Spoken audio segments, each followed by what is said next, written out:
Welcome to Common Unity. I'm Jason Fox. And I'm Dr. Gabriel Lewis. And we are bringing the community together with a common unity. Perfect.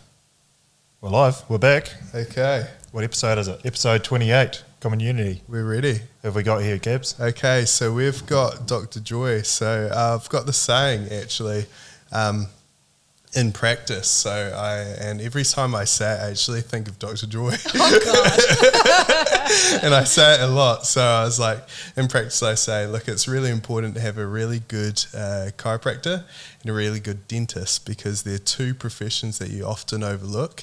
And if you overlook them, by the time you need to see one, the issue often tends to be quite substantially bad. So every time I say that, I would agree I would agree too. So I had the pleasure many years ago of down at Otago University being introduced to Dr. Joy, or Joy, at the time through somebody who I consider a sister of mine, and Joy's lovely. She's always been lovely, inside and out, and it's been a pleasure to watch her grow, and she's always been somebody who I've wanted to get on here to have a chat so other people can draw inspiration from her. So thank you for being here. Thank you. And I might add to that, when I first met Gabs, we did it wasn't an interview, but it was like you were tap dancing. Do you remember that? No. And we went to a hip hop choreograph, and I think they were interviewing, or what's the word in dance when you were applying for something? Auditioning. Auditioning. It was an audition. And I don't remember you that. and your bro were like tap dancing. We had like a whole hip hop, and because I was cool. teaching hip hop in South Dunedin. Oh, cool. At that time. But yeah, you still dancing? No. Damn, you need to get back in. His stories come up every now and again, but we're like waiting. Yeah, waiting. no, it's something really, you never... really good. Camera's on, mate. Just show us a little number. No, mate. Retired. No, it's something you never lose, which is cool. Rhythm. So. Yeah, us white folks. You never had it. Oh, damn. At least I got my hair. You know the old saying, and jumping's one of them too. No. Awesome. So enough about you. I was just saying a joke, guys. No, epic. So thanks for coming, Thank you for inviting me. I was a bit nervous, that's for sure. Well, how can a powerhouse of a wahine be nervous? I know. I suppose it's when you're talking about yourself. Yeah. You know? Yeah. Easier to talk about others, I would say. Yeah. Imposter syndrome. You don't want to feel like you're... Yeah, maybe. Yeah. Perhaps, yeah, definitely. Probably a little bit of that. And And probably maybe thinking, is my story, interesting enough, perhaps. But I can assure you it is, and I don't even know it. 'Cause everyone's story is. They're all and then very where do you different. start, Yeah. But I think, reading Michelle Obama's book on belonging, good book. Haven't read it. She Okay. really validated that everyone has a story, your life story. It's 100%, important. yeah. So that's what you fellas are doing. Yeah. So let's start at the start. So where did you grow up? Dargaville. Dargaville. Do you know much about Dargaville? No. Kumara That's around. capital Yeah, it is. of New Zealand. Yep. Big bags of kumaras up there. I love Kumara. Yeah. So I hail from Dargaville. Same area as my wife, actually. She's from Actually, Opanoni. I'm from Opanoni. Cool. Yep, bit of family down that way, the Barneses and stuff. Yes, know the Yep, Barnes. Anna Barnes is my wife. Well, there's only like 5,000 people. Yeah. You know everyone. Dargaville, it was a good upbringing, good friends. The people that are from there have not changed, still solid. I think in those days you didn't have social media and those things to worry about. But, it was good. So Big sense of community and family up there, isn't there? Huge, Which yeah. you lose down here. yeah, just and a then all bit. the noise. Just a bit. So, I don't know. It's hard going back. Yeah. Where do I start? I'm one of 7 children, so massive family. Yeah. And where do you rank on the... Middle. Yeah. I'm the negotiator. Middle to favourite? Or? Yeah. I kind of get along with everyone, Yeah. Which you have to as the middle child. Yeah, I'm like Switzerland in the middle. Everyone's Literally. free. Which is good, I suppose, because you learn how to listen and talk, but not take sides and that sort of thing. So, no, it was a good position to be in. That would be helping you nowadays, actually. Yeah, you got to be real diplomatic. Yeah.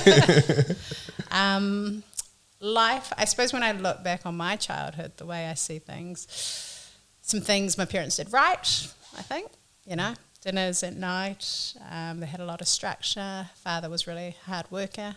Mum felt very fulfilled by being a mum. Mm-hmm. And then on the other side, a lot of religious influence, and I would say probably a lot of parenting from fear. Sure. Yeah, that sort of thing. Because that's like when you talk about your story and where you are now, you look back and you're like, okay, so all of those influence you and give you perspective. And I suppose now as a parent, you think about those things. We lived a life, I suppose because there were so many of us, where there was never really enough. Yeah, sure. You never have enough. You're like, oh. And I always used to get sick of hearing can't afford. That was like one of the responses. Can't should be deleted from all vocabs. Yeah. I hated hearing that because I'm one of those people who are like, well, how can we afford? Yeah. Like I don't like, no. Yeah. Because I think like as soon as I can't do that or no, you certainly restrict your ability to see the possible. Yeah. Yeah. As soon as you say that, you might as well not start. But if you're like, how can we do it? Then your mind starts, conjuring ways of doing that. So I suppose being in that upbringing of not having enough for many things, probably made me drive and strive to be more self-sufficient, not need anyone to rely on financially. Yeah. Mainly, and to have the freedoms, also not have that stress in a relationship later on in life. Yeah. Because financial stress, was horrid, massive I think between most my parents. Yeah. So did you go to college right through in Dargaville or? I went to 7 different schools. Okay. Yep. So lived in 20 different rental houses. So the reason we moved around a bit was like whangara. I think it was maybe church, jobs, that sort of thing. And then it was also my mum thought that public schools were evil. Was the same. So I was running. Ended up getting pulled out of school when I was probably 11. Yeah. And then went to a Christian-based school in Arawahia, but wasn't that great. That fell over. Sure. And so my mum would give me books. Here's economics, math, teach yourself. And you did? Oh, not very well. Obviously well enough. So you can't tell us how So this is like good because like I did math and I had to go to, I think it was Hillcrest High, and you could go in and do an exam. I sat the exam. I got 17%. Wow. It was terrible.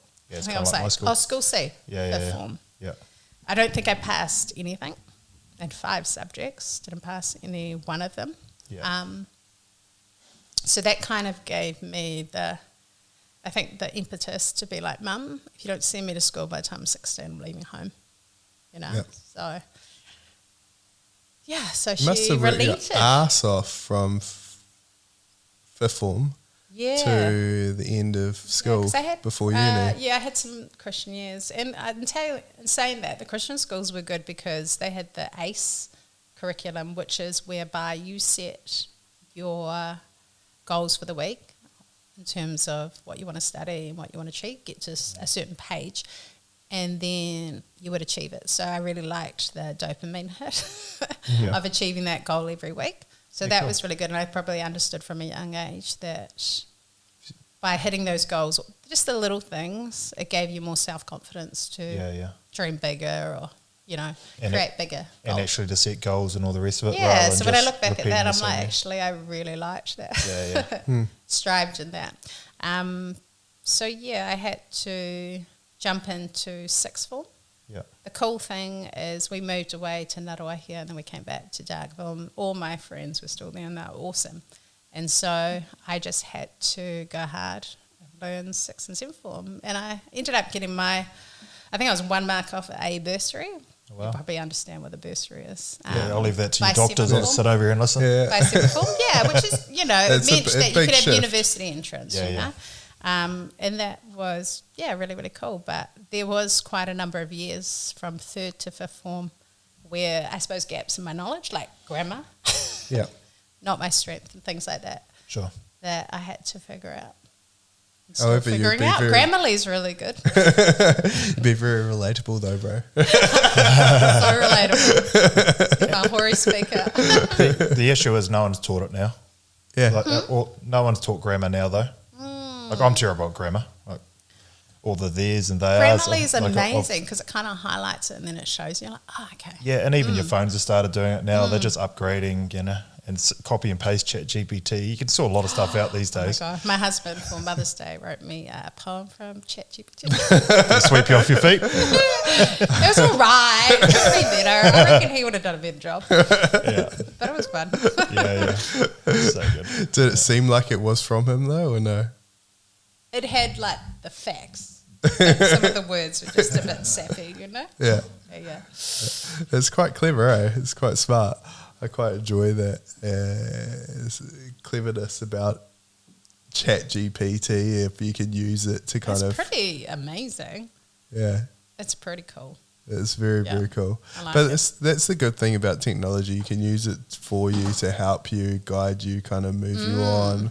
And also summarizing, you know, because there's so much, there's like a plethora of information on the internet these days. You know, it can be quite overwhelming and overloading. Yeah. And so to be able to pull it down to just like the three main facts is pretty cool. Yeah. It's very cool. So what made you kind of want to go and go down to Otago University actually? Well, And what made you want to funny go? enough, when I left high school, I wanted to work in law. Yeah, but I think that was because of all the family drama that I thought law would be better suited because I could help other kids out there, you know. And I'm glad I didn't go into that because really debating, arguing, finding loopholes is not me. Yeah, my whole family's either lawyers or chiropractors. So Oh no, I'm glad I didn't go. yeah, down my older brother wanted me to do law. I'm very good at debating, but I'm so glad I didn't go down that route. Yeah, honestly, when you said you're like the middle child and stuff, I was like, yeah, you'd be good at negotiating between everyone. And I'm more like a UN peacekeeper. yeah, How did I get into dentistry? So when I finished high school, I actually ended up going to South America, so Ecuador. oh wow, Because I met a boy when I was 15 and he was from overseas and it sounded awesome. So exotic, yeah. yeah, so I ended up going over there and that was really cool because I was just free. Yeah. Had a great time learning more about myself, what I like, what I don't like, and then coming back. And the reason I went there is I changed from law to, maybe I want to work in tourism. So I was kind of curious about that because, I just love traveling. But while I was there and I learnt Spanish, I realised that I actually just love traveling. I don't actually want to work in tourism. Yeah, yeah. So when I got back, there was a job advertised in Otamotai for a dental assistant. And at the time, I was going to come back, work in retail, and then go back and see my Latino lover. But I fell into dental assisting and absolutely loved it. Awesome. Yeah. And so Miles Boker, he was my mentor, and the interview lasted 2 hours because we just talked about everything about dentistry. Yeah, yeah. They're the best interviews, really. Yeah, and he was a good dentist, good clinician, could be challenged to work for. But he was a good man at the end of the day. So, yeah. Was he by opposite BP Delta and stuff in that clinic in there? He used to have the tooth down here on the Oh, is he down here? Yeah, but he's that's now right, I know the name. relocated and he Yeah. sold his practice. So he's very close to retiring, or he is Yeah, retired. no, he's looked after my teeth for a couple of years when I was younger. Yeah, he's a Yeah, cool okay. dude. He's Yeah. cool. So I did that for, I think, 18 months. After 6 months, absolutely loved it. Loved going to work. Yeah, everything about it. And I think when I look back to when I was younger, why I loved it so much was I love arts and crafts and doing things. All right, yeah. So you see your Love hands on. arts and crafts and making Hands-on, anything like that. So working with my hands was always good. It's quite organised, like your day is quite organised, you know, in terms of patience. And lots of dopamine hits because you complete lots of mini projects all the way through the day. You know? Very true when I think about even my role. Yeah, you would be like, got that. Boom. Oh, yeah. Yeah. Oh, that was amazing. Yeah, Or I you can know, be so- like 3 weeks for one. And then obviously naturally having a lot of empathy and compassion, you know, especially because most people come in and they're in pain or probably half the patients, they don't want to come and see you. Yeah, They hate can't you. afford to, all the rest of it. Yeah, but I always say, like, hey, don't worry. I love coming to work. So long as one of us is enjoying it, it's all good. Yeah, Well, yeah. I've got always, my twin and I have, Izzy's always been like, we've had to go to the dentist since a young age for various different reasons, but we've never had that kind of fear around it. But it's Either. real I didn't. interesting No. because I've always been like, oh, great, I've got an issue, it's getting sorted, let's go there. And I had a really amazing dentist when I was had younger. so much dentistry done Same. as a kid. So I used to get like 9 holes at a time. And I didn't realise that was Not normal. Not normal. Yeah. So I talked to my friends like, I was the same. I had 7. Yeah. and it wasn't until obviously I went to uni and learnt about it that I was able to change that up. But Yeah. it's just good. Yeah. I've had everything done. So implants, root canals, fillings. Yeah, I had my first root canal about 5 years ago, 4 years ago maybe. Wasn't too enjoyable. As they started getting in there, they're like, can you feel that? I was like, yeah. And he's like, They oh, give you some more LA? he goes, I think you've got an extra nerve ending that not only like 1 in 1,000 people have.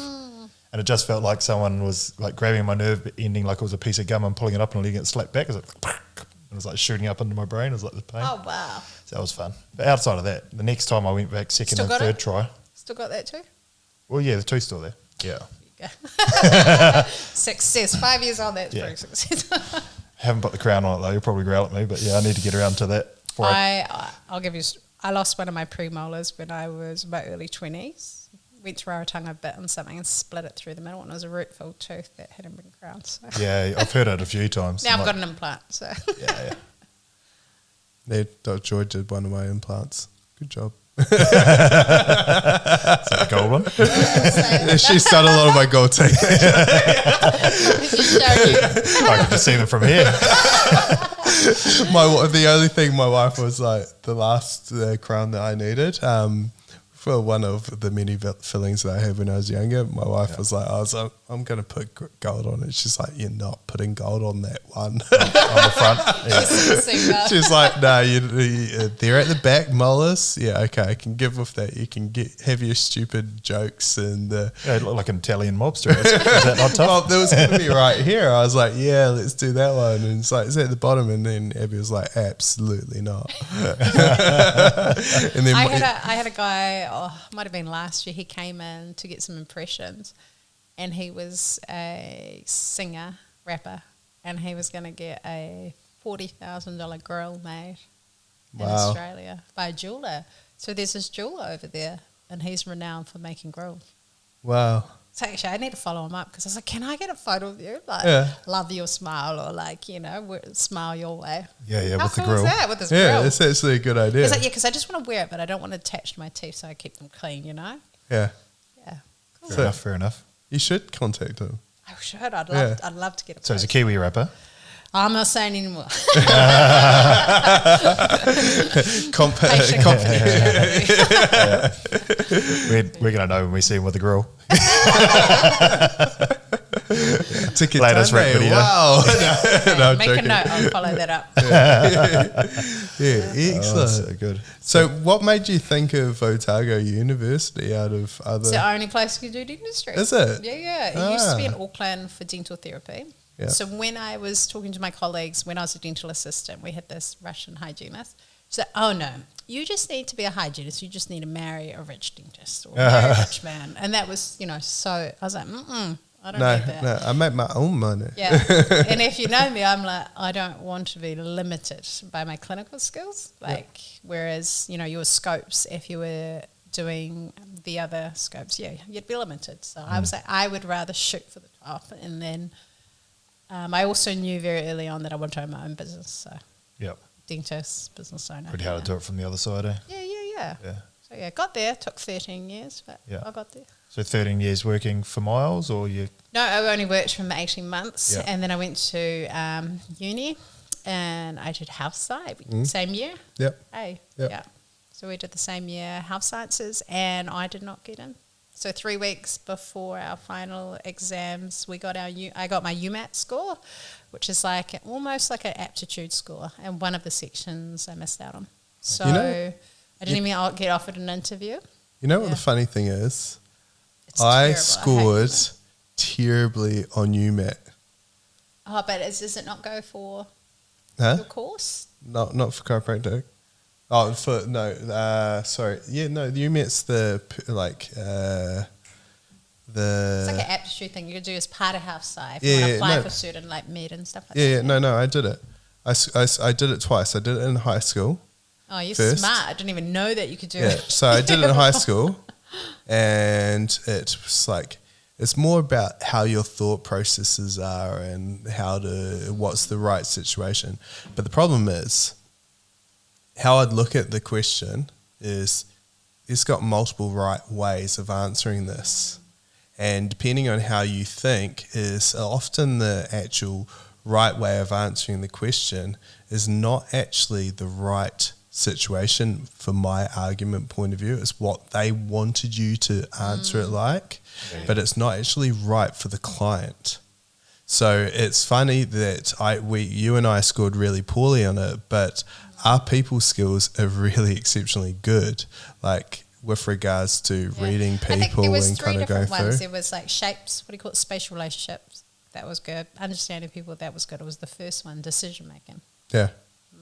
Yeah. And that was like the flowers over here, the eggs over here. What do we do? I don't care about the damn eggs. Yeah.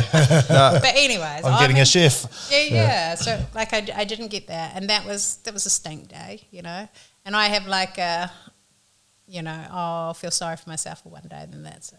Yeah, good. Because your marks, like for house sci, I still had to do my finals, and then I had to go and do a Bachelor of Science re-in, so it still mattered what my marks were.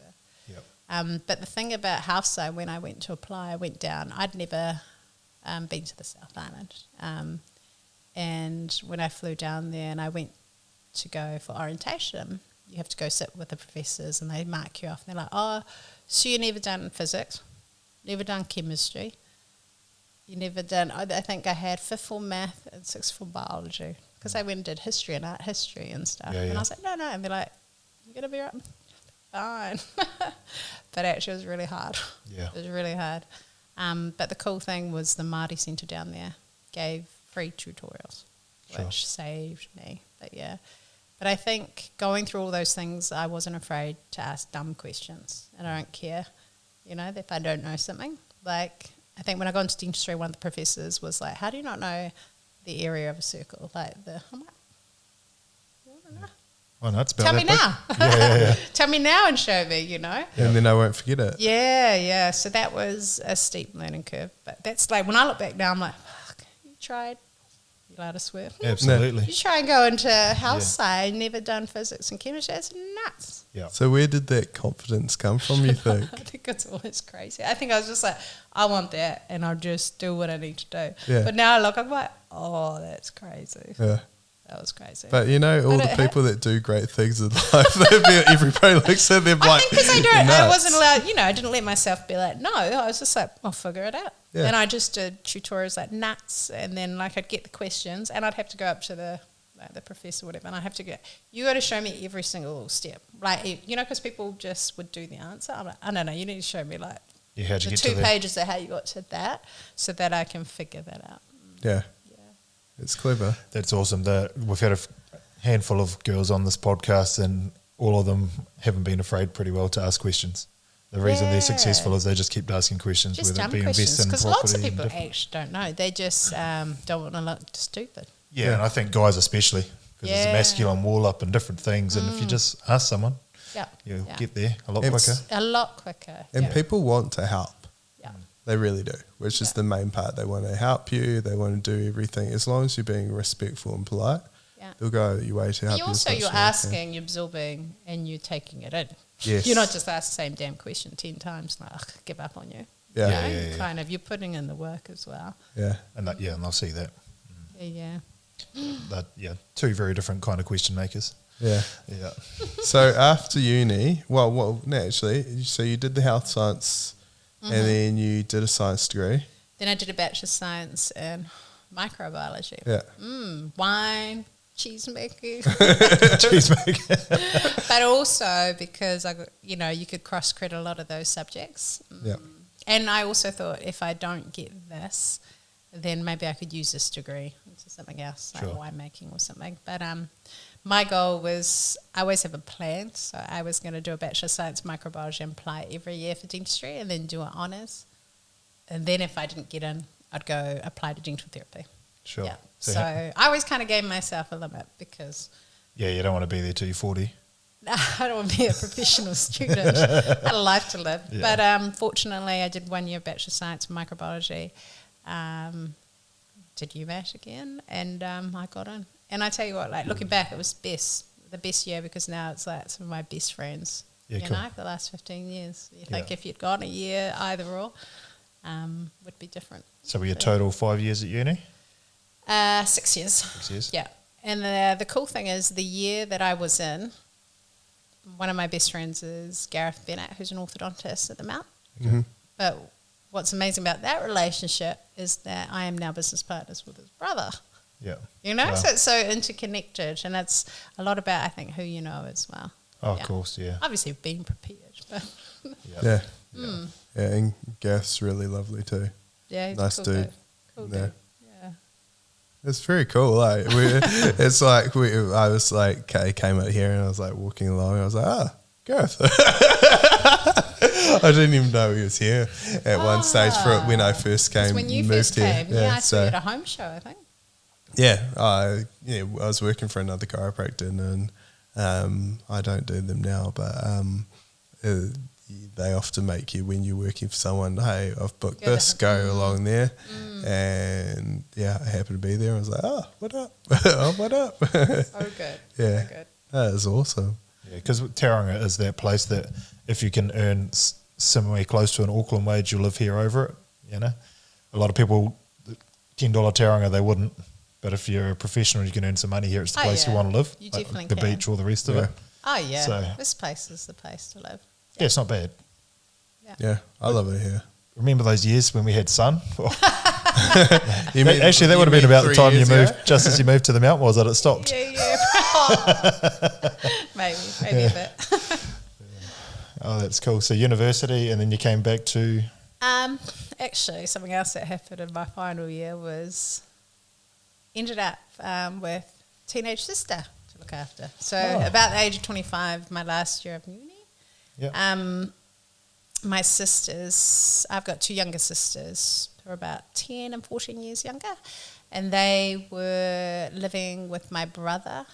So they'd been removed from my mum at the age of like 9 and 11. Okay. And they were living with my brother for 5 years because he was most stable. You know, had a wife, yeah. had a kid, had a home. So, and then they hit teenage years and it was just enough, you know. So we ended up, Aaron, my now husband, boyfriend at the time, and I took on my sister Shalom. Yeah. And so I was only 25. And we had her, for a few years, I think 3 years or so. And then another sister came. So that was You did kind a of good in the job. mix of it. You obviously did a good job. I feel, Now, yeah. I keep getting all my wife's nephews come live with us for a few months. I'm like, when's this getting? I didn't have these children. It was challenging. It was challenging, but I think now the relationship's really good, you know, with both of them. Yeah, sure. And also because they're amazing babysitters. But not only that, I actually have employed both of them. So Oh, wow. yeah, so Devani, she was with me for 4 years as a dental assistant, and she's now at Otago Uni Yeah. in dental technology. But she Cool. wants to become a dentist. Yeah. Like more kind of cosmetic and that sort of thing. Oh, nice. Yeah, Yeah, and cool. then Shalom's actually our receptionist in the Mount. So despite that, it's turned out quite good down there. How But, awesome is it that you've got something you can bring your family into as well? yeah, though? so good, so Yeah. good. So that was like 6 years amongst it. And I wanted to work in hospital, which is where you get to work with like MaxFax. Do you know what MaxFax? Maxillofacial surgeons. So they are a specialist that have done dentistry and medicine Okay. combined. It's like 11 years. But what are they dealing in there? Sort of like car So accidents? anything and- head and neck, yep. So trauma, so if you had like facial fractures, so eye socket fractures, jawbone, or kind of, might be for in relationship with like ortho, you can like advance jaws and stuff, Yep. overbite, underbite, Yep. extreme. And then, so I suppose just your normal minor oral surgery, lots of removal of teeth or removing pathology like cancers and that sort of stuff. So in New Zealand, it's really competitive. At the dental school, there's only 20 spots in New Zealand to, compete for. And at the time, I was going to go between like Whangarei, where my whānau were, or to Invercargill, either end of this, Both ends of the country. Yeah. In the end, I chose Invercargill because we ended up having my sister, and my lovely man, Aaron, said that he'll stay in Dunedin for his studies, and then my sister could stay there, and I'd just travel on the weekends. So, So it was an amazing experience and an awesome mentor, and it was a good grounding in surgery and trauma and pathology, and so not being like surprised when something walks through, in private. Yeah, awesome. It would make you see a lot of things that you would never see in private. Yeah. That it's like, okay, when it comes to private, you're like, okay, I can handle this. Yeah. I've got the skill set to kind of deal with this. It's amazing. Because Like I remember, like maybe 4 or 6 months in, I got like paged because you'd have to be on call like every second week. Paged at 3 a.m. There was like a motorbike accident, and the guy had multiple leg fractures, and then his face was just degloved, so the whole lower tongue out, everything everywhere. And I just looked at it, went into ED, and I was like, yep, I'll come to theatre and I'll sew him up. I didn't even ring the max fix. I just went in, and it took a few hours, and I was working at the head and neck, and then the orthopaedics were down the other end. And then the next day I went to see the patient, and that was amazing. He was just like, oh my gosh, all I could think was, how was my face going to be put back together? He was like, if I had roses, I'd buy it to you. And that was just like, oh. What was more awesome is knowing that I didn't have to ring the max fax in the middle of the night. And he was happy too. So, it was excellent. cool. Good solution. Yeah, some fun stuff. Yeah. It's never, this work stories aren't as exciting in private, now and again, but not as much as hospital. Yeah. Some good definitely. work Yeah, stories. you would. Yeah. Even in the ED, when you're there, you see some interesting things. You're like, holy moly. Yeah. So cool. Everyone else is going green listening to it. You get paged on like a Friday, you've just gone home at about 6 and you get paged. Oh, yeah, I've had toothache since Monday. Yeah. Okay. That's cute. My sister's like, why are you so serious? I was like, but it was good grounding. It was good. Yeah, I can imagine so. Very strong stomach.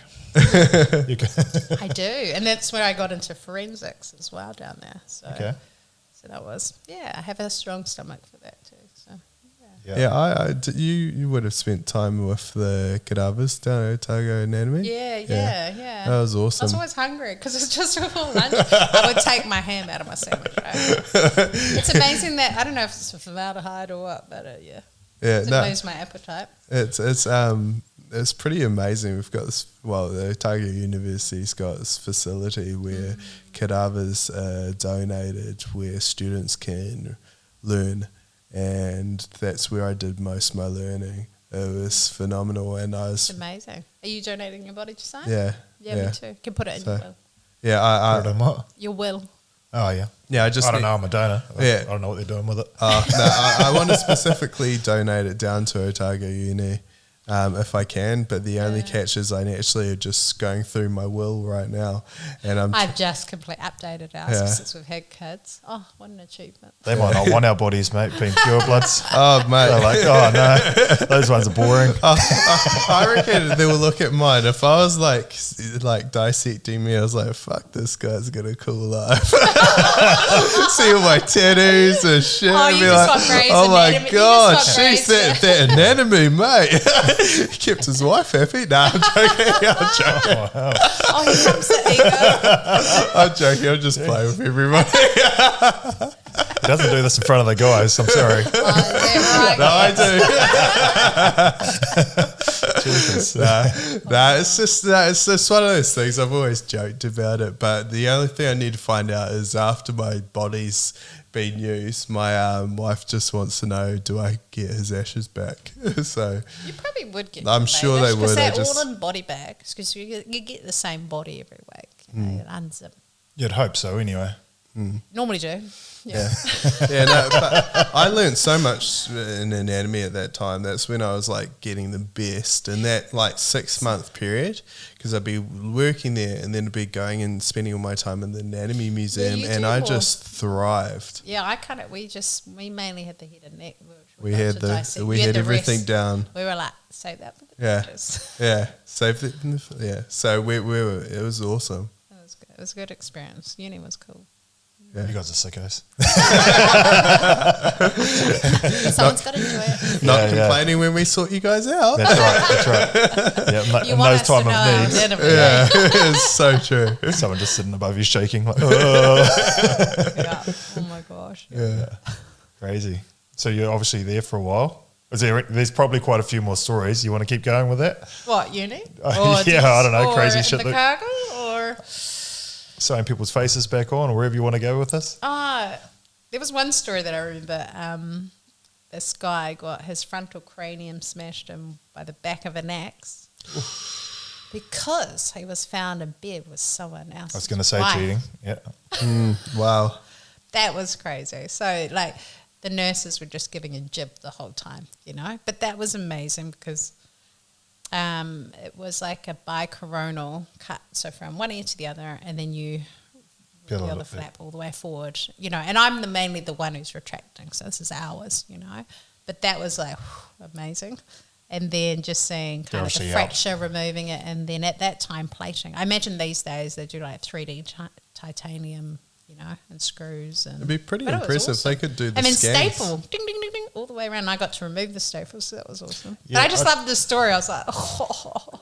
I suppose you can't sew that close to the skull, was it? Or I'm not too sure why he used staples more than sutures. Maybe because it was a large surface area or too much tension, or maybe there was a bit more wiggle room. Yeah, not sure. Yeah, I don't know. I split my head open, they glued it shut. So. Oh, you just had glue. Strip it in there. It wasn't an axe. No, it wasn't. No. Or a hammer, sorry, hammer. No. And then just the eye socket fractures are amazing when you get to like hold the eyeball and you're just lifting it up while he's putting the little titanium mesh underneath. And wow. And then you got to do like the tripod fractures, which is a lot of, like, so someone's going to get punched to the face. The floor of the eye socket's got quite a thin bone, and so it normally blows out that way to release like pressure from the optic nerve. And so that's an amazing surgery to do as well. So like with the cheekbone fracture. So I was able, because there was no registrar. You know what a registrar? There's no registrars there. So you've got like specialists, and then someone trained to be the specialist. There wasn't anyone. So it was just me. Non-existent. Which was cool. So you got to be way more hands-on, which was great. And then that's where I got my background in IV sedation. So like intravenous, put a line into someone's arm and then give them some good drugs so that you can do surgery. Did you bring any or? No. Maybe Gaz would stop having to go for a piss if we just tripped to something. yeah, maybe it needs that could work. For those listening, he's just ducked off again, so you're used to hearing that. But this is bladder that bad. This is the third time he's been since we've been up here. Is that normal? No, that's not normal. I mean, it's for him. It's normal for him. I think he's a bit worse today. But yeah. But he's always been like that. Maybe he needs to get checked out. Hey. Or do the Kegels, like I said. Have you always... Oh, we're just talking about your toilet habit. I'm like, maybe you need to get checked out. You haven't got anything pushing on your gland? I have to say, from a personal point of view, I've had my prostate checked out. Oh, you have? I've had it checked out. And someone other than your wife, though? Yes, somebody else other than my wife, however. I think some people are A, power pissers, and then B, I've just got a really small bladder. Like when you're saying 4 litres, and I was like, really? Does it feel like 4 litres? Hang on, is that right? I was like, I would say 1.5 litres max. For you. For me. I reckon just drop 2 zeros off. 40 mils. Yeah. No, it comes out, flow comes out hard, so apologies. I actually need to work on a Tuesday throughout the day. I drink a lot of water, and I'm used to just going home and just doing what I need to do. So without an audience. Counting how many times you do. You know when you're like, she's like, I can't go, I need to go more, so I need to figure that one out. Well, Well, at least it's not shit chat, it's just piss chat. I've got Hey, we 4 can't be sons, perfect. so let's move the conversation. So did you start your family whilst you're still down south? Putting eye sockets back in and juggling eyeballs? Teenage Or? sisters, that was enough.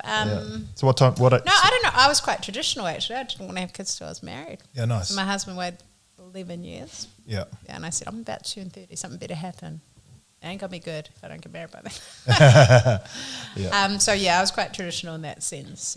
And then the cool thing is when I bought Tooth Fairy in 2016 with Dal, about 6 months in, he said to me, I hope you're not waiting. Like, go for it, don't delay. So we That's started cool that trying, he said which that. is cool. Having a business partner that was my age, had a child at that point, and was just all about just do it, And we'd sort of set up structure because obviously as dentists we're paid as commission, and then we obviously have our business. And he was like, look.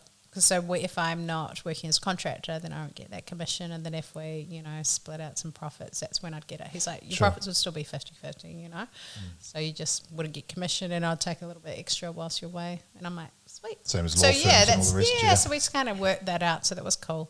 And then when we started, it took 2 or 3 years. So we ended up doing IVF for Xavier. And that was a journey. But we got there. Yeah. Yeah. And that's how, but actually, whilst we were doing IVF, one of my best friends had an opportunity to look after a couple of young boys. And I think our hearts were ready, and I'm a sucker. That's all they need at home. Oh.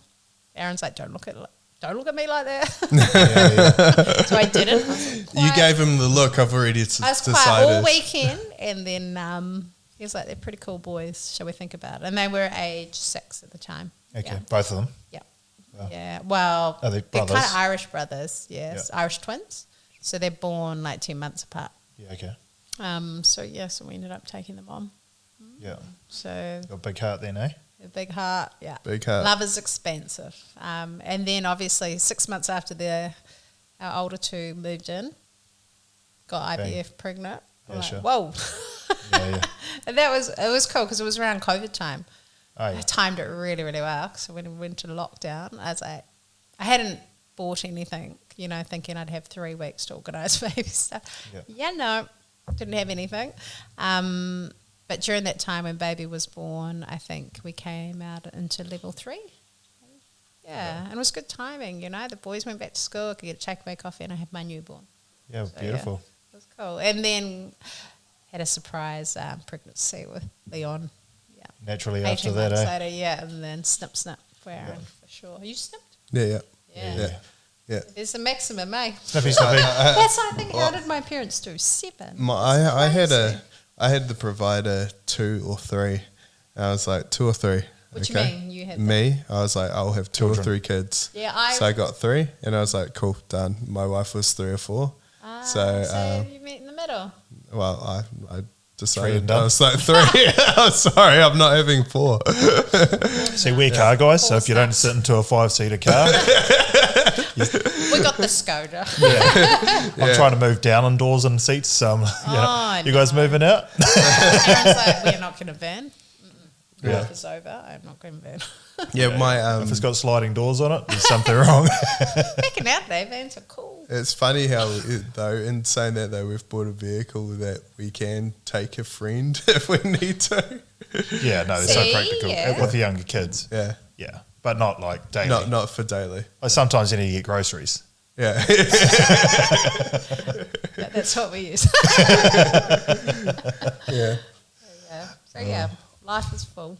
Yeah. So we went to did he go to Bay Urology with Dr. Liam? Yeah. Yeah, oh, mate. I actually watched. I took photos, videos. Oh my God. and I had someone else watch me. I was just watching his process because his iPad, then he draws the pretty picture and to get the consent. I was like, oh, that's pretty cool. And then he's draping up, and then I said, can I watch? And I can't believe you get whiskey and a Valium. No. Was that? It was nothing. Well, he said, look, I just can't believe how weak the whiskey and the Valium was. It's like, what has this been hyped up about? It was so quick too. Yeah. And he was awesome. Like, it was so nice to watch and stuff. So. It was quite funny. He was like, recently. He was like, I saw him at a charity event, and I was reminded of the joke that I said to him. He was like, "Oh, look, I remember him saying, look, so I kind of do it the cheating way. I give you a whiskey and a Valium." I was like, he remembered what I said. I was like, "Look, mate, nothing's really cheating when it comes to your bulls." Yeah, so no, he's a great guy. And then, my husband was like, he says, just don't do what an 80-year-old would do for the weekend, eh? Yeah. Then Aaron went home and I was cooking dinner. I went into the room and all the kids are on the bed with him, and Aaron's like, Kill me. you'll be fine. 2 C-sections, endometriosis surgery, you'll be fine. But that's the thing, you come out of there and you feel fine, and all my mates say, I mowed the lawns and I moved some wood, and then they're blowing out. They can't do anything for like the next month. Oh, It's This incredible. is true? Yeah. Yeah. I just went home and drunk rum. did you? Yeah. Yeah, it's good. I went in feet the up. compound, put on a stretcher compound. in the compound. Like, That's his garage. I know. It's pretty amazing. went in What there. else you got in the garage? No, I don't. Just a whole lot of Matchbox cars. Hot Wheels. Yeah, no, it's just lots of little bits and pieces. Like anything that gets me excited is the rule set that gets to go in the shed. But I just So the wife's allowed in there. Cool. she gets me excited. She can come in. Yeah, no. So I just sat down in there, watched some Fast and Furious. Actually, it was good. I enjoyed it. So it can be nice and quiet. It was peace. Yeah, it was peace. So no, it's mean. So Have you gone back to work, or you're still mumming? Oh my gosh, no, I've been back. I had 7 months off with Xavier and then 6 months. I love being like both mum. I like both. I need both. I need work. We need sanity, eh? Yeah, I find I think being a mum and being a parent's like really fulfilling for the soul, but not so much for my mind. Yeah. At a young age, Yeah, so about 6-7 months I was like, oh, I need to go It's a back to good way work. to My put it. mind is going crazy. it's a good way to put it. Yeah, To because be they are good honest. for the soul, Yeah. It's a simple questions, answers, Yeah. What are you going to feed them? Timing, feeds. And Yeah, but you still need to grow in your mind, so you need to have so I that needed that intellectual engagement. conversation. Yeah, but I got real high challenge. hormones with Xavier. So I was just like, all of these projects. It was amazing. So, I didn't get that with Leon. Yeah, okay. Yeah. Can you see the differences in their personalities, or like for how you were when you were carrying them? Because you see some. I don't know. I'd probably say Xavier's a bit more of a Hollywood. Like if he hurts himself.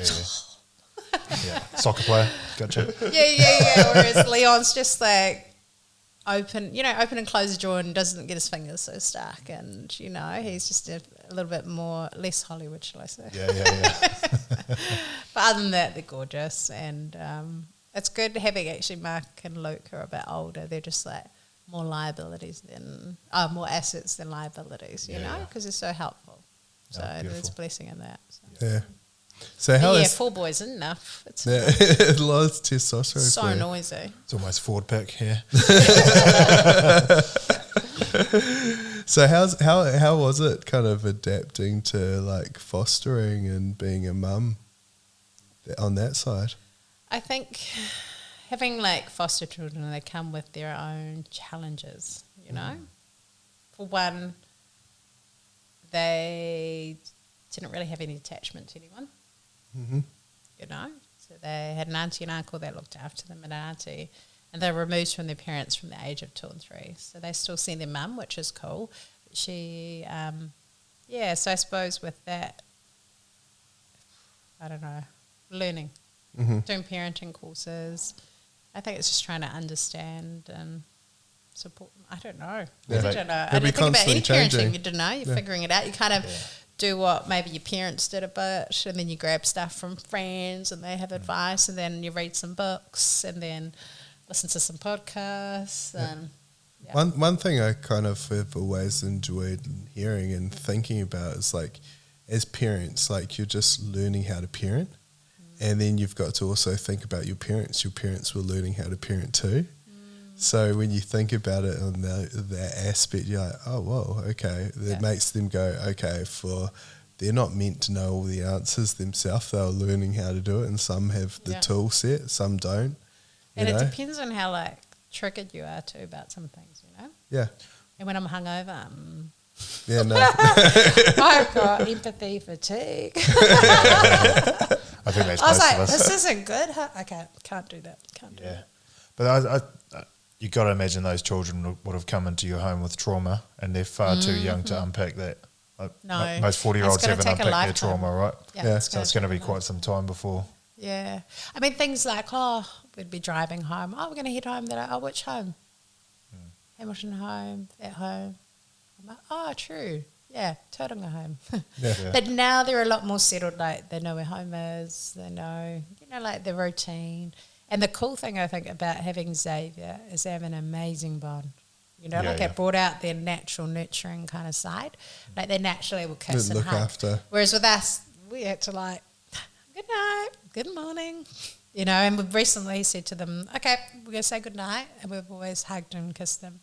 But we say we love you. We've always said I love you, but they've never really. So we're just going to I'm just like, we're just in town to sit.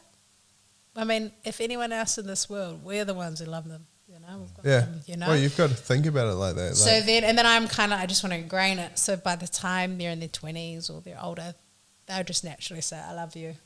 And it doesn't feel awkward. Because at the moment, they Still call guarded. us. Yeah. So they're like, initially I was like, I love you. But they do miss, like, if Aaron's leaving, they're like, oh, where's Aaron gone? So. Yeah. And so It's you've had taken them years. for 6... We've had them 4 years. 4 years. Yeah. They're 10. Yeah. Coming up 5 years, Yeah. So when you think about most of the pre-programming happens before the they're- age of 2. Yeah. You know? Pre-program. Yeah. They're set. Yeah. They're really set. So that's, you've had them the majority of their life on the most set, and it just goes to show how important those early years are. so important. Yeah. Yeah. And it's kind of hard. You get yourself stressed up trying to. I know.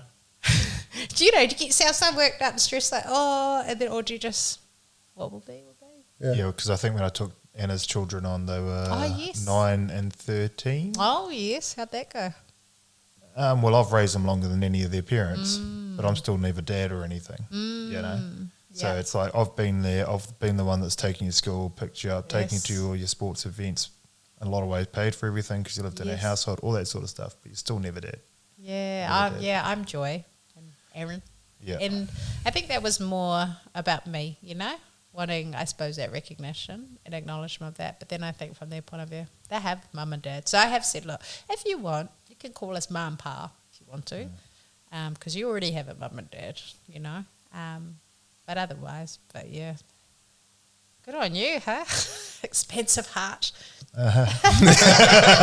Well, no, look, Love is it is what it is. expensive. Like you and my wife will get on like a house on fire. Because when she was 17, she was sort of fostering some other children as well. Oh, gosh. Well, 18, Tukoti was born, and then she had some twins that were her boyfriend at the time's sister, who basically lost the plot. So Anna was helping raise them with their nana that they were living with and different things, and she passed away in recent years. And so kind of other people are like, why? And you're like, well, there's no one else. Like, you look around, there's nothing. Like, you're at, or they go into some stranger's home. So what you going to do?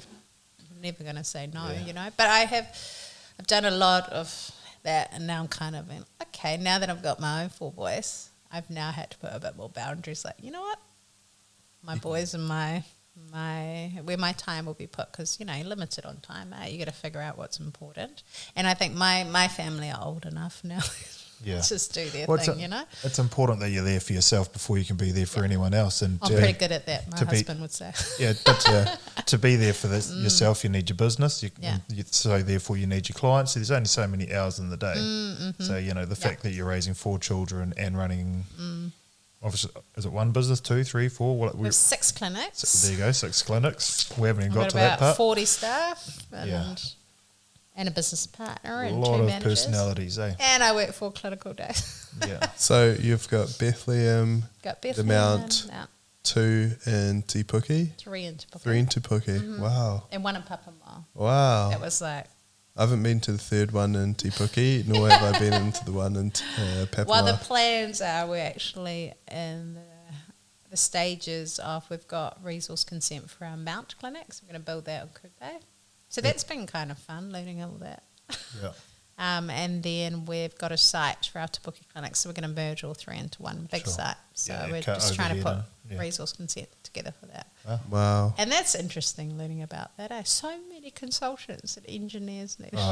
Properties. I was like, wow. Property in these councils are diabolical. Yeah. It's cool though, learning, you know. Yeah, it Just is. like- It is. They I make love it way learning. harder than it needs to be, though.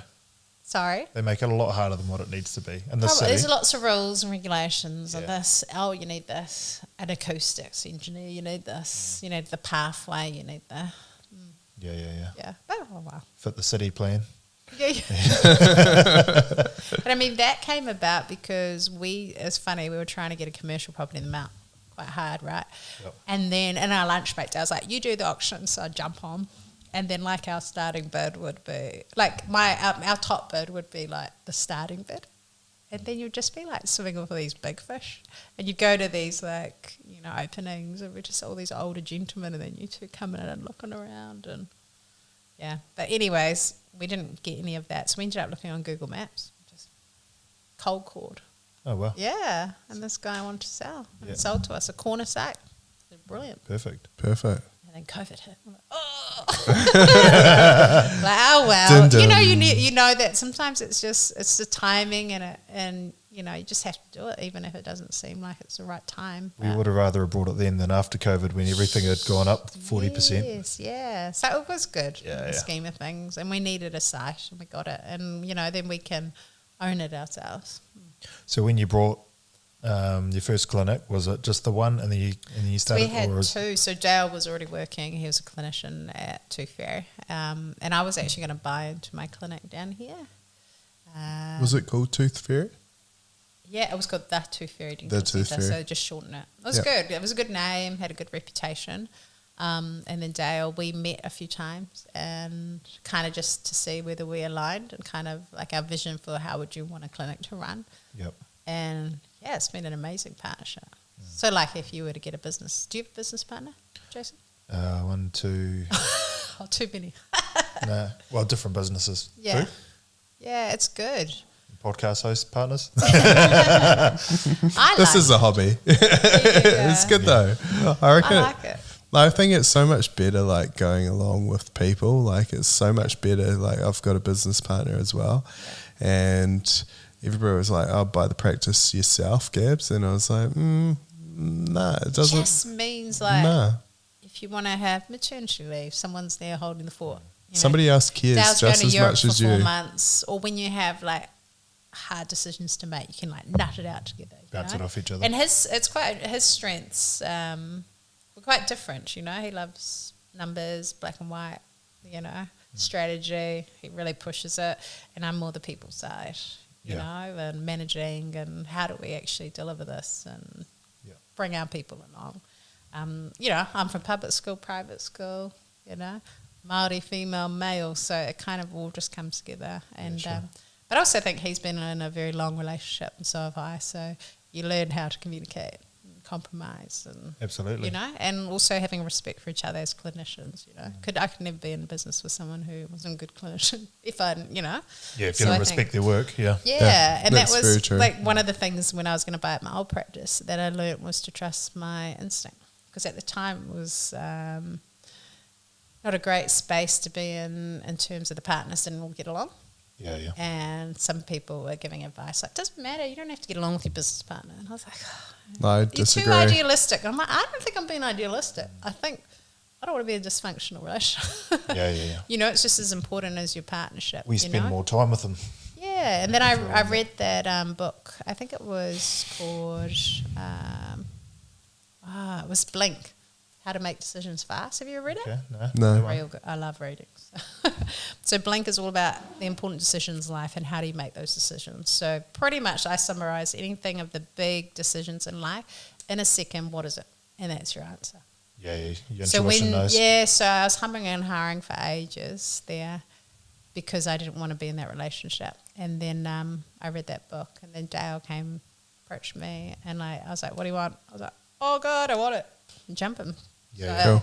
I had to break up with it. I was like, Because you were quite wasn't a deep good- down that path, weren't you, already? well, I was contracting for them, so I was Yeah. still an associate, but they'd set up a clinic and built books, so I'd been with them almost 4 years, got married during that time, and had good relationships with them. You know, Yeah. I just was just like, Because It's I like, was first you know, seeing... just didn't have really good things in place that I'm glad I thought about, Yeah, you know? yeah. And I hesitated, and it was good because this opportunity came along and I had no hesitation. It was the best. Yeah. It was really good. Yeah, and that's pretty much what I'm going through at the moment. I get that. Yeah. Like I said to you earlier. Well, I don't know You if I should did trust say it your to you. instinct. And I think knowing that, like, and being like, yep. Yeah, and what got me to where I am today is not Yeah. going to get me to where I want to be in 10 No. years' time. No. So if I keep repeating the same year for the next 10 years, I'll be in exactly the same place. If I want Yeah. to grow, Yeah. I've got to step out and do the next thing. Yeah. Yeah. You're probably on a steep trajectory. Yeah. I'm kind of like a little bit cruising now. Yeah. With Still 40 kinda just staff, I think steady. you've gone pretty steep pretty quickly. I have, and now it's like, yeah, I suppose there's always things happening.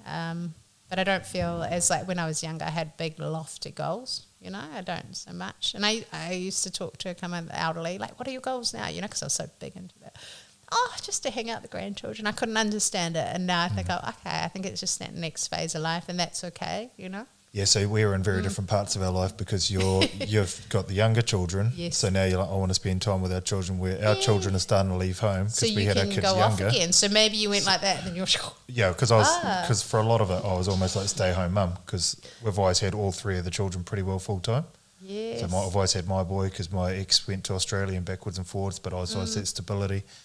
But because I had the more flexible job, being sort of self-employed or sales-based roles before I was working So for you could be at myself, home then. I'd drop the kids off and pick them up after school and do all You'd that be sort of like stuff. my husband. So, yeah, my wife, she's still out working now too. She's a KiwiSaver consultant. She's cool. she's an absolute hustler. She's still Busy working out woman. this side. Yeah. No, she's always working. And yeah, with that, I felt like I was, okay, well, I've got this much of the day I can fit stuff in. And now the kids are older, and bar getting left at the park today and me having to go rescue one of them, generally they don't require too much from me. Yeah. So I can go, well, you're catching the bus in the school now, you're not, Yeah. which means if I need to do a 13-hour day because I'm working for the day and we're going into a podcast, it's fine. Like, Amazing. it all fits in. So I feel like I've got that second You're wind. in deep, I guess. Me. Yeah. You're in that, that zone. Yeah. No, definitely with the kids and bits and pieces. But to be honest, I've got a wonderful wahine like yourself, and she's Do you know, like a I think one of the most powerhouse. important things in life that I don't think people focus enough on, it's like, it's like career, what do you do for that? It's actually your life partner, Yeah. 100%. to be honest. Like, 100%. and actually don't squander time, don't waste time. Yeah. You know, when you're younger, make sure you invest time in dating and going out and meeting or dating different people and stuff, Well, if you look at all the greats, there's always a great woman or a man by their side. Yeah. The Obamas, there's Michelle, there's Yeah. you just rattle off hundreds of people that are Yeah. hyper successful and Yeah. they've been together as a couple. And a lot of guys speak about it now in the modern age is don't waste all the energy. Like if all those years you're single, what are you doing? I'm going out on Friday, Saturday, trying to get laid. Like that's where all that energy is going towards. And whilst all that energy is going there, it's not going towards actually building your nest egg and your life with your partner. Yeah. Yeah. I was quite fortunate. Like I was focusing a little bit more on study at the start, like which was good. Like I didn't have the money to go out like other kids did, so Yeah. which I was was good. $20 a week. No, 20 I was bucks an 15. I was outside. 15. Oh my God, I 15. I was 15. And we So could see people get cars for their birthday present. I was like, what? yeah, I was $15 free for the Yeah. week, and then every now and then I'd get like a big paycheck from a modelling job. Yes. I'm like, You were did working it, were you? I sold my body. Yeah, I, so that was just would tie me over. I know. So it's funny how you get along with. I could not, like $15. I'm like, jeez, I couldn't buy lunch. Well, you put $5 in and then get like a $20 wine bag, you know, with your mates. That's good. Get a goon bag. Yeah, and then I would walk all the way to clothesline. the bottom of Pine Street and catch a bus or catch a taxi, so it was only like $5. We've all been there, eh? Like I used to come Yeah. to town, have a few drinks, which they were like $2 back in the day. And it would be 2 or 3 o'clock in the morning. I'd walk all the way back to Greden because I had no money for a taxi. Like a 2-hour walk home, but it's so worth You'd it. sober yourself. So worth it. By the time you got home, you were sober. Sleep till lunchtime, get up and Oh, man. go to mum's for the Sunday roast. Yeah. It makes you appreciate it, eh? I think like when I got my first paycheck as a dentist, I filled my tank up with gas. I was like, oh, this is You would be like, this That's is so lovely. mature. that full tank of gas was like amazing. Well, It what wasn't was the gas? $5. Like, what was the gas? How much did it It was cost back like then? $50. Yeah, $60. but I don't at know. that time it would and be my like, little whoa, Ford yeah. Festiva, but I was like, oh, full tank of gas. Yeah. I'm winning. Yeah, it's funny you It's say that good. because my son was good. I was like, oh, that guy's run out of gas. He's like, oh, what runs out of gas? Like, what happens? Like, can you ring them up and they come and bring gas to you? And I was like, no, son. That's happened to me probably like 10 times in my lifetime. And this is just... It happened to me all the time growing Yeah. up. And actually recently, one of my older boys went with my mum, ran out of gas. And they were like, they'd never run out of gas. You know? How do you I'm let like- your car get that low? Yeah, no, I'm just meaning they'll be thinking that. I don't like, think too deeply enough those questions anymore. I'm like, what will be, I've accepted it. But the boys, I was like, that makes you appreciate your nice car, doesn't it? And you're looking here, they're like, Yeah. they don't know. But that's good. I mean, I don't know. I suppose I wanted a life where I didn't have to row, but then you think of having kids that never have to row or ever learn about that. What kind of kids are they going to grow up to be? Like, Well, that's why Elon Musk, he's creating false adversity for his children so that they're challenged. he's all about it. Yeah. Yeah, because we all grow during hardship. So if everything's easy, we and don't that's grow. the thing about, like, we've had so many setbacks that it really, so many opportunities to build resilience. So I know I can just do anything and I'll be fine, you know. Yeah.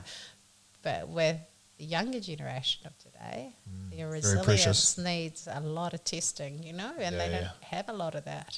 Yeah, and one thing gets In said to I'm them and they fly generalising. off the handle and you can't say that or this. It's like, So that's like a challenge to be parenting in this time, eh? definitely. Yes, very. Yeah. I don't know the answer. We'll look back in 20 years. You know what? My answer's kind of been the same, and you've got to kind of lead by example.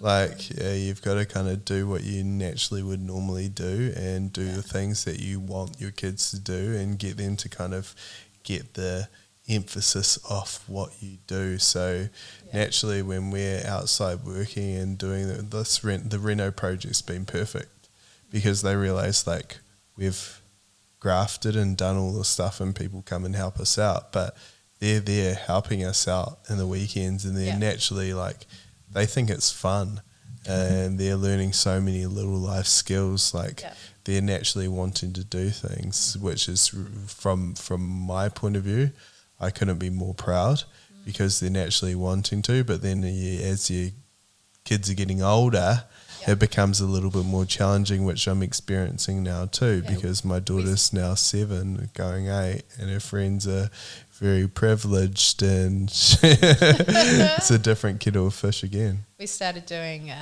Barefoot Investor. Yeah. Yeah. So we're doing the kids one.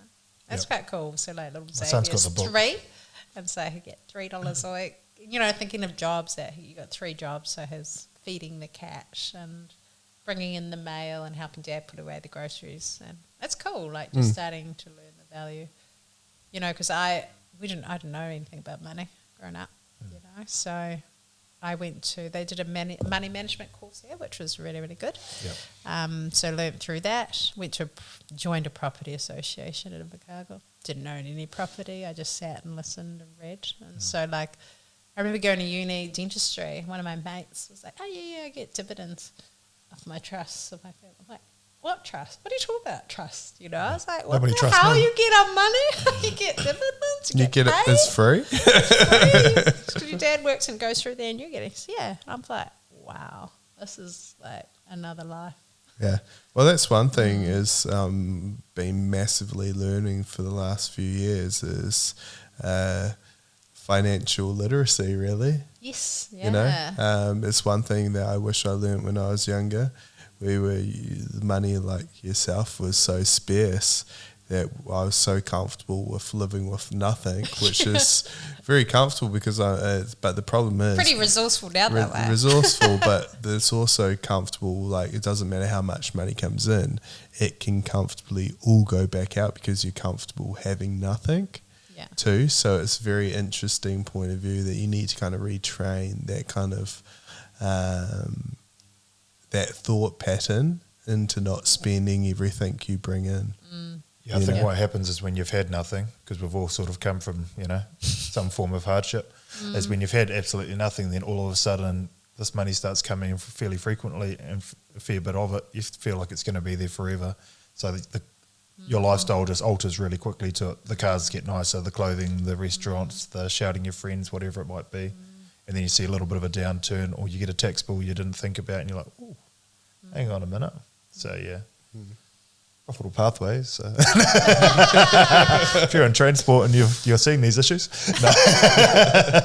But, do need... I see it all the time in business. Because straight away, huge cash flow in. Yeah. Heaps can come back out, not realising what's around the corner and stuff. Yeah, and we get big money in, big money out. At least, yeah. Okay. Yeah, Dale's, yeah. He's I good was on just the about to numbers. say, yeah. I'm learning though. I'm not relying on him fully, but he is just very calculated. I've got a business partner that's very, very straight, which is great. But we've got it set up in a system that it's really good. We just follow the rules. But as a result, we learn so much, and it's bam, bam, bam. We've got the budget there.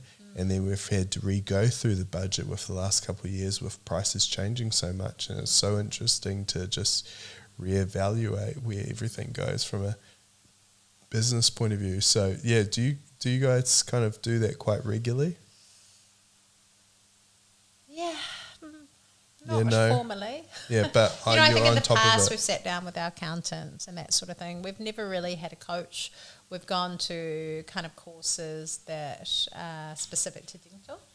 So we do track our own KPIs and like knowing your numbers and, like for us in terms of production, it's more our chairs, So, and the time that you're open, your opening hours and how many chairs you have, and You'd have increases in cost though, like inflation, say at 7%.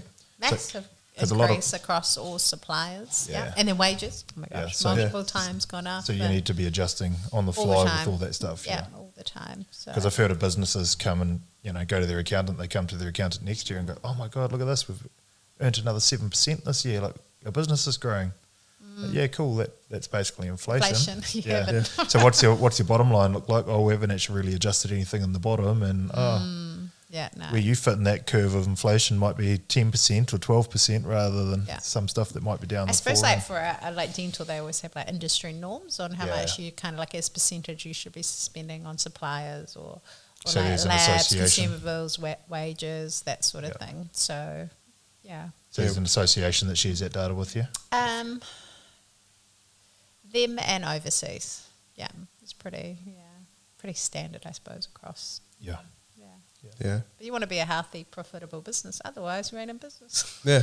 If we've got 40 people that have been employed and contracted and using their money to live their best lives, then you need to make sure you got a healthy business. So, so we do have healthy numbers and we'll just keep tracking that way. But it will be interesting to see what the next few years are like,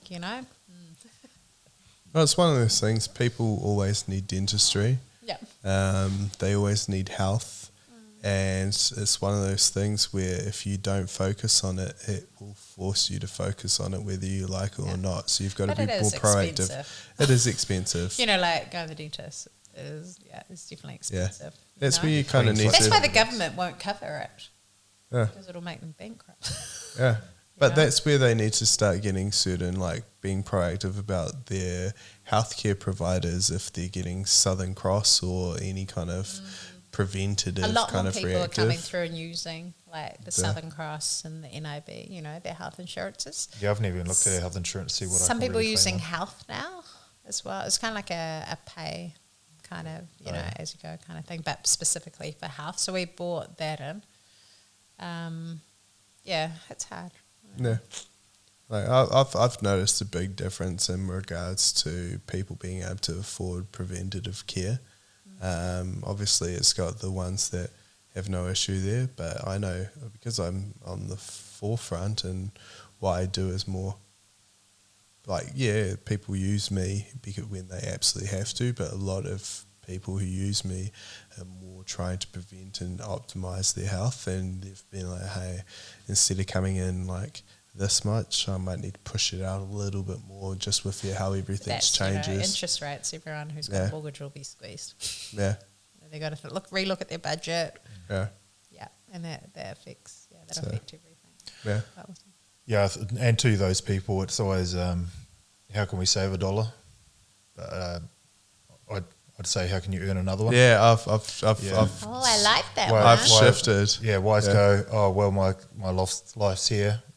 Reinvest in yourself, educate yourself, better yourself. Oh my gosh, yeah. Like we're going to put some money into shares and we'll get a 10% return. So I put $1,000 in. By the end of the year, I might have 1,100. Is that a great investment? Or do I put that $1,000 into a course that gives me a 15 grand pay rise?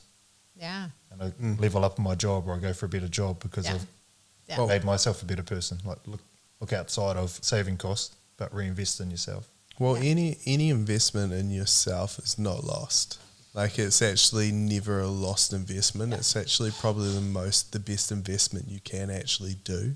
Yeah. Like it's like better than S&P or any kind of Bitcoin or anything. Is investing in yourself, you're never going to lose. You're going to always have that knowledge, and you always. And I also think you can get it from books. Okay. And it's free. You don't always have to. It's free. You know, I can just read so many. Yeah, you don't need to books spend that are money. varied. Like you can actually. The library has free Audible books. Yeah, so you and can actually just listen in your car. Podcasts. Like I'm not kidding you. Like not our one necessarily, but you'll get some gems. But it's got so many podcasts that's out there on the information. Yeah. That has got so many gems from a whole pile of like. I've learnt everything of podcasts, like with regards to the last few years. I think the other thing you got to remember though is that if people are in poverty, they can't. The mindset, to think of beyond eating today. Only once that is like sorted, you got food in your belly, you don't have the stress of the day upon you, can you only think about, okay, where to now? I get that. But what you often do see in that is there might be one person in that family goes, you know what, this ends with me. Oh, yeah, that was me.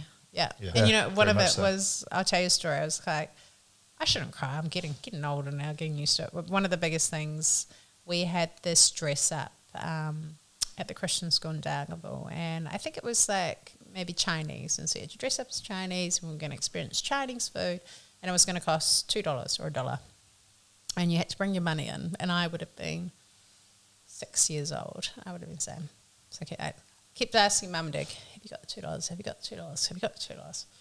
For about 2 weeks, I remember bantering, because every day they're like, have you got $2? Yeah. And then the day off, no $2. Got given stamps, had to go, and then sit, in those days you'd sit on the mat, and the teacher was like, read out 2 names and mine, and I had to like try and slide the stamp sideways. I was just like, oh my God, I want to die. Yeah. and that being was 6 too. Oh, I was so embarrassed. And just from then I was like, never, no. Yeah. Not going to make it happen. And you didn't have to deal with any bullying from that or anything? No. I think were fine? the teacher was lovely. She said, okay, and just took it. But I could tell she looked at me like, okay, what do you do as a teacher? So, of course, she would have seen that I was upset. But, yeah, that was a very pivotal moment in my life. I was like, I'm not going to be poor. At such a young age, so big mind shift. Yeah. Yeah. It's funny how you realise that when you're younger, though, those little... Yeah, I think it always obviously makes me emotional now, but it just sticks with you. Yeah, no, I have to say, I remember... No steps. You've reminded me of a little bit of a situation when I was younger of like this utter embarrassment. Oh, do tell. Oh, no. Get comfortable. No, but it's quite interesting. Like, it's a little bit different. Obviously, I was like similar, not very thing, but I was also like the brown kid at a very white school. and it had the situation where I was playing around at lunchtime, and the teacher came in afterwards. Was like, "Oh, Gabriel, you're dirty." Wiped my neck, and her embarrassment of when she realised that I wasn't dirty, that was my skin colour. No! Yeah, but I remember the embarrassment. I can just imagine the embarrassment that you felt because I was so embarrassed, even though it wasn't my issue. Embarrassed about being brown. It was funny. So this was first day in that class, was it? No, it wasn't. It was the teacher. She was very popular. It was Did she die? You could see she was so embarrassed. You could tell she was super embarrassed about it, that she ignored the fact that she said it and just walked off. She didn't acknowledge it. No. Oh, Yeah. oh, that's terrible. Yeah, so it's quite interesting on that fact. So I understand the embarrassment. That you're like, wipe your brown off. Ain't gonna happen. sorry, honey boo. Man. So it's interesting where you go through and you realize like certain embarrassment when you're younger, it kind of does stick with you.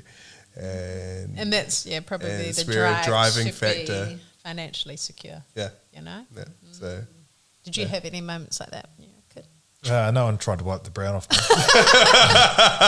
am Ngāi Tahu. Some people might try to put some back in. Ngāi Tahu, you fellas. But no, nothing too bad. The white brownies. Not so much for the teachers. Yeah, Oh, man. yeah, it's what I'm getting from that. It's interesting what sticks from you when you're younger. Yes. Yeah. And I remember that I went to Oprah. Love Oprah. They saw her live? Like live.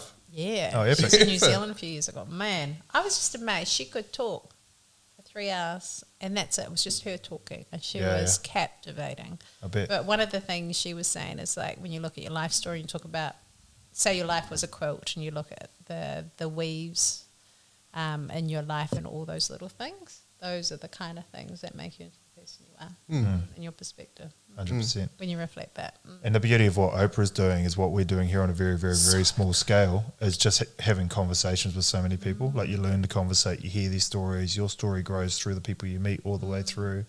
Like that's what's neat about this, eh? I love this, that. Cool. this is and a it's platform. local, so it's great. Yeah. Well, the thing is, people don't realize there's got like. I actually hate the term legend. Like people use it a lot, like a little bit too frivolously for me. Like Right, bro, you're a legend, but you're okay. I'm just talking about in general. Like I'm like, legend. Like, but people are surrounded by so many great people locally that you're like actually inspired by so many people who you could be, and you would never know because you don't have the conversation with them to allow that to happen. Let them, Yeah, so that was why we formed this. Well, for me, it was largely why I formed this podcast. Yeah, you know, same.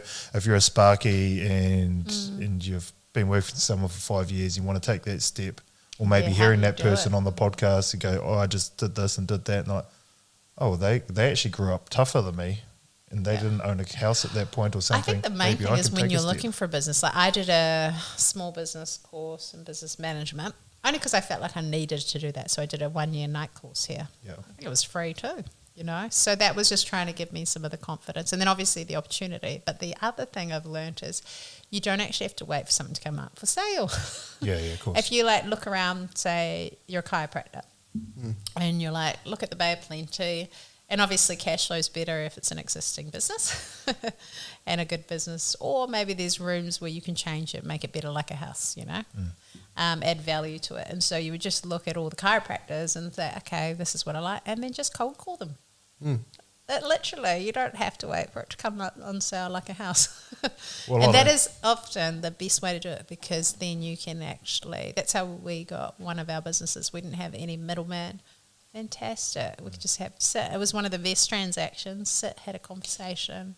This is what we're about. This is what you're about. And they were really handy because that was their lifetime of work and effort, and they really sure. cared for their clinic and their patients. So they wanted to see it, you know, continue. And But- so that was awesome. But the majority of business owners don't have succession plans. So when someone And comes most don't. along, So when yeah. someone comes along, you're thinking about it, and they're, you know, they're qualified. They look like they know what they want to do, and you're like, actually, yeah. And the time so is right in that's their like life. one tip I would do. Don't wait. Just like look around, look at something that you align with, and then just cold call them, email them, phone them. Just say, I'm looking. If you're interested, contact me. Yeah. Because I would think, before owning a business, you'd have to wait for something to be sold. Yeah, 100%. Well, how many people do that with houses, everything? You drive past, oh man, that's my dream house. But just contact them, Yeah, knock on the door. Yeah. Hey, what do you think about selling? I ain't selling. I love it. I reckon I can go into dentistry. Should we do it together? I'd like nice white teeth like that. Yeah. Actually, I need to come see you. I chip my teeth at jiu-jitsu. Right. What up? A repeat business. ACC, you know about me. No, Oh, it's brilliant. It's been so good. it's better than paying for my gold tooth. Yeah, so we've often got this question, okay? Okay, it's a question that we often like asking at some point in the chat. So is there any advice you'd give yourself at a younger age and why? If you had to go back to Any age? just going to university or whatever it might be. Or whatever starting age your you need to go business. to. Like if you received an advice and it'd be really pivotal and quite substantial for you to know at a particular time, what would it be and why, looking back? I probably just trust your instinct. I mean, I had a lot of confidence in myself anyways, but I think trust my instinct a lot quicker. Stand up to my parents a lot sooner, probably. But maybe, living within that environment, I can withstand a lot of, I suppose, emotional pressure and trigger. So, which helps being a boss. Yeah. To be emotionally stable, Yeah. and when so I think, trust your instinct. Just enjoy the ride. It's been good. I don't know. I'm all about trying stuff, and I'd rather try and fail than live with regret. So I don't really live with regret. Yeah. It's probably sometimes trust myself, my instinct. Yeah. Say no sooner.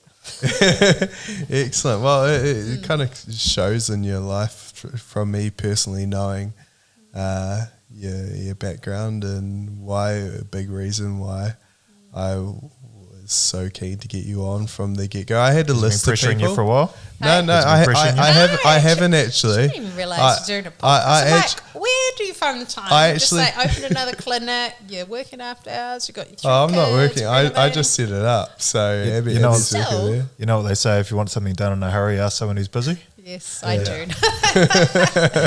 And hey, I am a get shit done girl. Yeah, just fucking get it done, carry on. Yeah. So no, it's just like Joy's been on my list from my original list. I've had people that I'm like, okay, who do I want to get on? You just knew I'd say yes.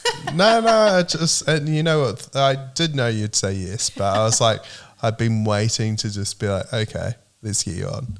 Well, I didn't even know what you did until pretty much you walked up the stairs. So I've got to say, it's been a real joy. It has. I've really enjoyed your story. It's been and good. It's been good talking. like I said, I see a lot of similarities with your upbringings and different things with my wife. And we need to catch up. Yeah, you girls are going to get on like Yeah, house on you should fire. set up a date. Set up a blind date. She'll have to with get your off work. wife. Yeah. She has to get. Yeah, she can't work this late. When does she have day off? She flexi. So, parts of the days on the weekend.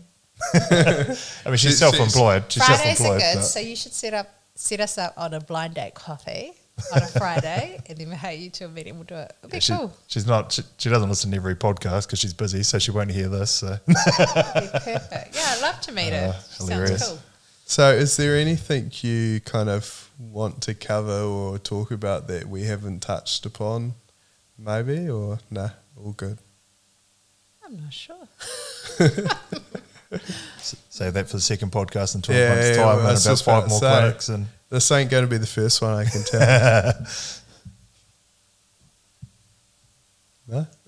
So, well, I'd just like to thank you thoroughly for your time, your openness to share. That I know for a lot of people, males and females will take a lot from it.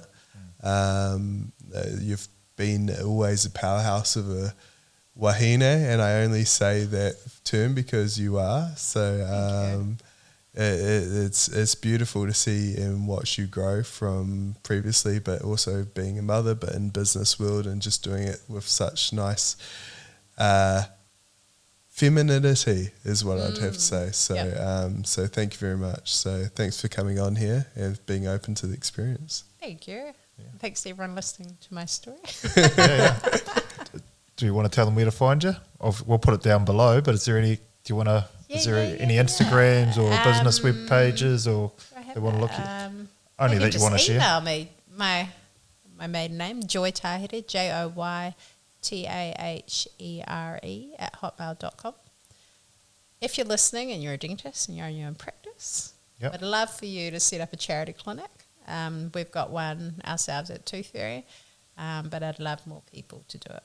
Because if you want to be the change in the world, be that change. And so, you've got your skill set, and so you can do something with it. So, if you're listening.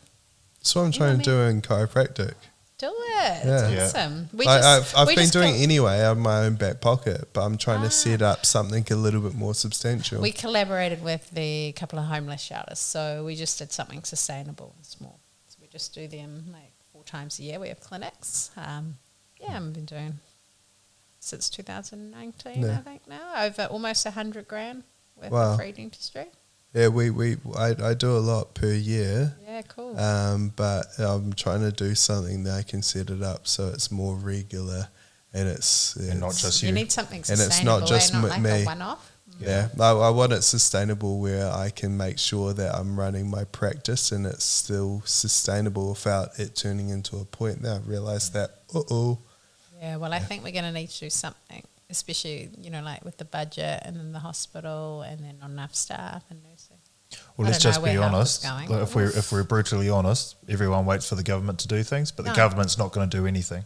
Yeah. They're going to put up policies and do different things regardless of what government comes in, and I hope there is a government change. Then what are we going to do for the babe clinic? Because we have been growing like crazy.